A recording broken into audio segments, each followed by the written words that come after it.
Pemirsa, terima kasih Anda masih menyaksikan Hidup Sehat. Nah, ngomongin soal masuk angin yang tadi ya dok, biasanya nih orang Indonesia kalau lagi masuk angin suka kerokan.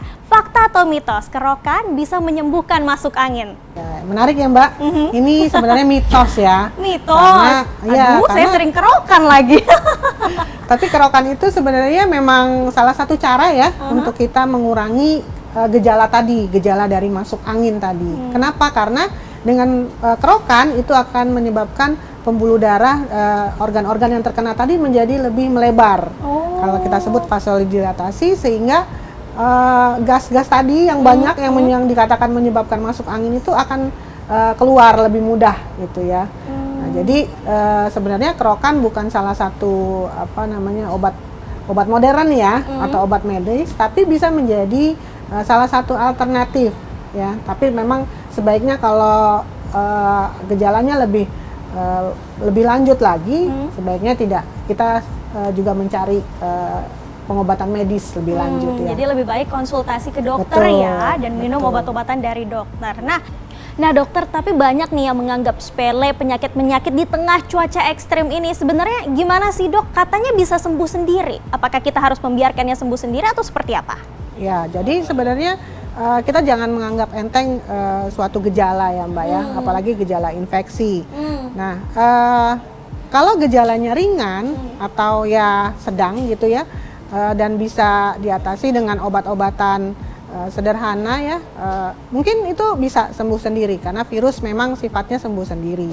Tetapi kalau dia mempunyai latar belakang penyakit-penyakit yang kita sebut komorbid atau gejalanya menjadi sedang dan memberat, sebaiknya tetap kita melakukan pengecekan dan mengobati secara medis gitu ya. Seperti yang kita lihat nih belakangan ini kasus yang sedang tinggi kan influenza A ya. Nah itu kasusnya cukup tinggi, ditemukan sekitar 1,9 juta kasus di daerah DKI Jakarta.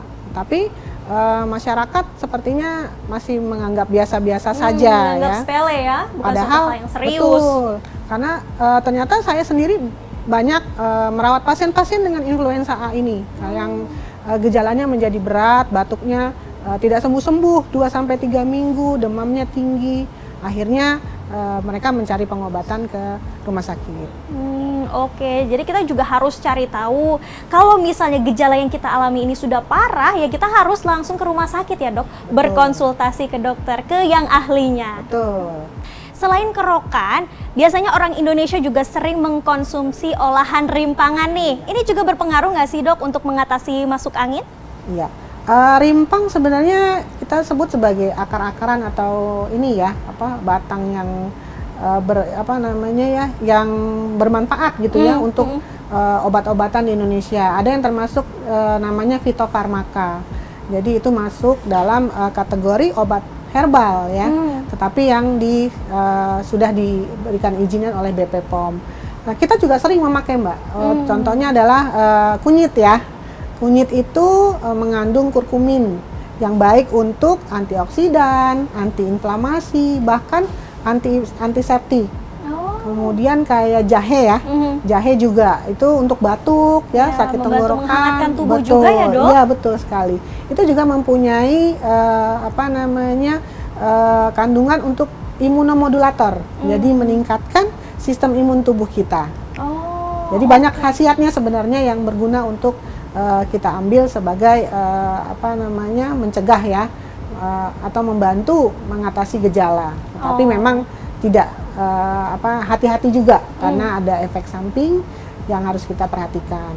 Oke, nah dokter, selain penyakit masuk angin nih, penyakit apa saja yang sering timbul di tengah cuaca ekstrim seperti ini yang juga harus kita waspadai dokter? Betul, sebenarnya ini memang lagi banyak ya Mbak ya belakangan ini, terutama sebenarnya penyakit itu ada yang disebabkan oleh penularan dari vektor ya, seperti nyamuk. Ya, jadi penyakit-penyakit demam berdarah, kemudian malaria. Itu meningkat ya dok? Ya, sedang meningkat. Kemudian belakangan ini cikungunya, itu juga penyakit virus yang ditularkan melalui nyamuk. Gitu. Kemudian ada lagi leptospira, ya itu melalui air, melalui vektor juga, melalui tikus Mbak. Aduh, ngeri banget Ya, ya. kalau kita lihat memang banyak hal ya yang harus kita dalami lagi untuk mengetahui penyakit-penyakit apa sih yang banyak berkembang belakangan karena cuaca atau perubahan iklim ini ya. Nah, terus gimana caranya dok supaya kita mengantisipasi hal tersebut agar kita nggak terkena penyakit-penyakit mengerikan tadi dok, dan juga agar imunitas kita meningkat gitu di tengah cuaca ekstrim seperti ini? Iya, jadi tipsnya ya. Iya. Yang pertama pastinya kita harus makan makanan yang bergizi dan seimbang ya. Kemudian juga kita harus cukup minum. Ya, minumlah cukup minum air putih 6 sampai 8 gelas sehari. Jangan sampai dehidrasi ya dok? Betul, karena bisa tadi ya. Apa sih efek samping dari dehidrasi dok? Dehidrasi bisa menyebabkan kita kekurangan cairan sehingga bahkan kalau berat bisa sampai penurunan kesadaran, Mbak. Oh ya? Ya, bahkan ada juga yang sampai cuci darah. Karena kekurangan cairan tadi kan bermanifest ke ginjal. Jangan sampai kita ke dehidrasi, jangan sampai kekurangan cairan. Kekurangan cairan. Nah, Itu selain adalah itu apa lagi dok? yang ketiganya adalah kita menjaga bila kita ada berada di lingkungan luar gitu ya, memakai masker, mencuci tangan, itu masih menjadi yang harus kita lakukan setiap hari tentunya. Kemudian istirahat cukup ya. 6 sampai 8 jam sebaiknya kita tidur setiap harinya ya. Kemudian juga mengelola stres. Karena stres itu juga bisa berdampak kepada menurunkan sistem imun, Mbak. Gitu. Kemudian lagi adalah kalau dari sisi penyakit infeksi pasti vaksinasi. Ya, karena dengan mencegah pasti lebih baik daripada mengobati. Kemudian juga teman-teman kita nih yang bekerja di luar ruangan ya, yang akan terdampak langsung juga mungkin perlu untuk mempersiapkan dirinya seperti memakai pakaian yang longgar, yang berwarna cerah, kemudian cukup minum tadi ya sekali lagi, dan jangan berada di luar ruangan terlalu lama di antara jam-jam 10 sampai jam 4 sore seperti itu.